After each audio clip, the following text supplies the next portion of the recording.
आप सब जानते हैं और पूरी दुनिया जानती है कि मैंने 1 दिसंबर 2021 को, जब मैं पंजाब का गवर्नर था, तो मैंने कहा था कि आप कड़ी शराइत पे कर रहे हैं मुआहदा IMF के पास, हर चीज़ उनको आप लिख के दे रहे हैं, ये मुल्क के लिए बड़ा ख़तरनाक होगा।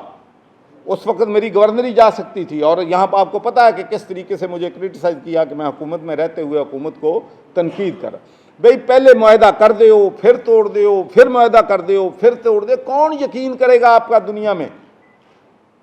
शेख हफीज़ साहब ने मुआहदा किया, शौकत तरीन ने आके तोड़ दिया, फिर शौकत तरीन ने खुद मुआहदा किया, खुद तोड़ दिया, फिर मिफ्ता साहब ने किया तो डार साहब ने कहा कि जी नहीं, मैं अपना जो है इनको आंखों में आंखें डाल के बात कर सकता हूँ।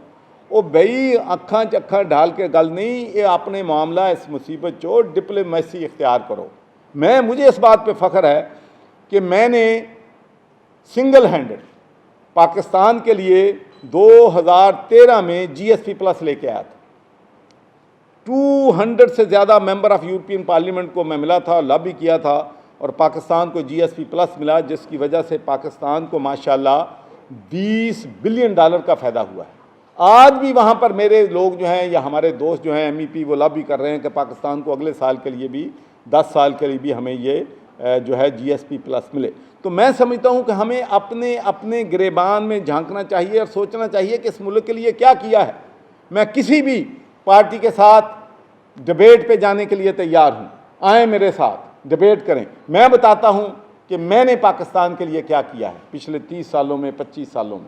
कश्मीर का मसला हो, पैलेस्टाइन का मसला हो, GSP+ का मसला हो, UK एड फॉर पाकिस्तान का मसला। जब मैं मेंबर ऑफ पार्लियामेंट बना था तो UK aid for Pakistan was 20 million pound. जब मैं रिटायर हुआ था 2010 में तो वो 400 मिलियन पाउंड थी। एक कॉन्फ्रेंस मैंने की थी लंदन, इस्लामाबाद में, जिसमें गॉर्डन ब्राउन आए थे। $500 मिलियन सिर्फ उस कॉन्फ्रेंस में गॉर्डन ब्राउन ने पाकिस्तान को दिया था।